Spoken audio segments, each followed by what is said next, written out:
Series বাঁচানোর ম্যাচে প্রথমে ব্যাট করতে নেমে 7 রানের মাথায় বাংলাদেশের দুই ওপেনার আউট হয়ে প্যাভিলিয়নে ফিরে গেছেন। ঠিক সেই সময় ক্রিজে রয়েছেন বাংলাদেশ অধিনায়ক লিটন কুমার দাস, যার সময়টা মোটেও আসলে ভালো কাটছে না এবং প্রচন্ড রকম চাপের মুখে তিনি রয়েছেন। তার অধিনায়কত্ব নিয়ে প্রশ্ন উঠেছে এবং তার ফর্ম নিয়ে কথা তো চলমান রয়েছেই, এবং ওয়ানডেতে তিনি একাদশ থেকে বাদ পড়েছেন। সেই লিটন কুমার দাস এরকম পরিস্থিতিতে চমৎকার একটা ইনিংস খেলেছেন, 76 রানের ইনিংস খেলেছেন 50 বলে, যেখানে একটা 4 মেরেছেন এবং ইন্টারেস্টিং ব্যাপার, ছক্কা মেরেছেন 5টা। একটা 4-এর বিপরীতে 5টা ছক্কা লিটন কুমার দাস হাঁকিয়েছেন। সো নিশ্চিতভাবে তিনি একটা ডিফারেন্ট ইন্টেনশন তার ব্যাটিং এ শো করেছেন এবং রেজাল্টও তিনি পেয়েছেন। বাস্তবতা হলো যে দিনটা আসলে লিটন কুমার দাসের, যা যেভাবে করতে চেয়েছেন সেভাবে তিনি করতে পেরেছেন। হ্যাঁ, লাইভ দুটো পেয়েছেন ব্যাটিং করার সময়, 30 রানের মাথায় একটা, 56 রানের মাথায় আর একটা, কিন্তু তিনি যে ইন্টেনশনটা নিয়ে ব্যাটিং করেছেন সেটা ছিল দুর্দান্ত, দারুণ, কোনো সন্দেহ নাই।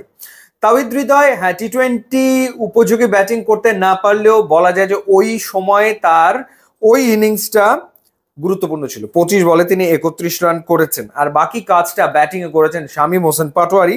27 বলে 48 রান, 5টা 4 এবং 2টো ছক্কা হাঁকিয়েছেন। লিটন কুমার দাস 13 ইনিংস পরে তিনি টি20-তে 50 দেখা পেলেন এবং বাংলাদেশ করলো 177 উইকেটে। আর বাকি কাজটা আসলে করেছে বাংলাদেশের বোলাররা। সো ব্যাটিং এর ক্ষেত্রে সফল হয়েছেন ব্যাটার লিটন কুমার দাস, আর যখন বাংলাদেশ দল বোলিং এ নেমেছে তখন সফল হয়েছে উইকেট কিপার লিটন কুমার দাস এবং ক্যাপ্টেন লিটন কুমার দাস। অর্থাৎ তিনি যা যেভাবে চেয়েছেন সেভাবেই ঘটেছে।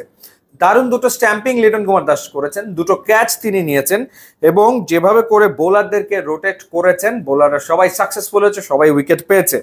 শরীফুল দারুণ বল করে 2টো উইকেট নিয়েছে। শরীফুলকে আমার খুব আন্ডাররেটেড বোলার মনে হয়, অন্যদের নিয়ে যেরকম আলোচনা হয় তাকে নিয়ে ততটা আসলে হয় না।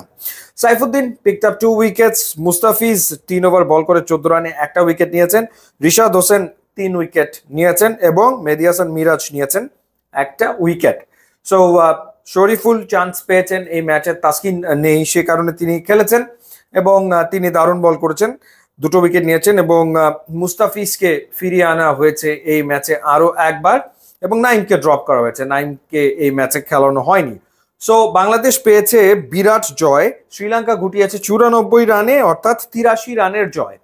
এর চেয়ে বড় জয় বাংলাদেশের একটাই আছে, পাপুয়া নিউগিনির বিপক্ষে বাংলাদেশ 84 রানে জিতেছিল। তো সেই হিসাবে এটা হচ্ছে বাংলাদেশের সেকেন্ড লার্জেস্ট উইন, দ্বিতীয় বড় জয়। আর পূর্ণাঙ্গ সদস্য দেশের বিপক্ষে এটাই সবচেয়ে বড় জয়। এর আগে ওয়েস্ট ইন্ডিজের বিপক্ষে বাংলাদেশ একটা ম্যাচে 80 রানে জিতেছিল। সবচেয়ে বড় ব্যাপার, বাংলাদেশ সিরিজ বাঁচিয়ে রাখলো, টিকে থাকলো। এখন দেখার ব্যাপার থার্ড টি20-তে বাংলাদেশ কেমন করে। তবে এই ম্যাচে বাংলাদেশ দুর্দান্ত ক্রিকেট খেলেছে এবং দিনটা লিটন কুমার দাসের ছিল। ইউটিউব, ইনস্টাগ্রাম লিঙ্ক দেওয়া আছে, আপনারা যোগ দিলে খুবই খুশি হবে। And thanks for watching.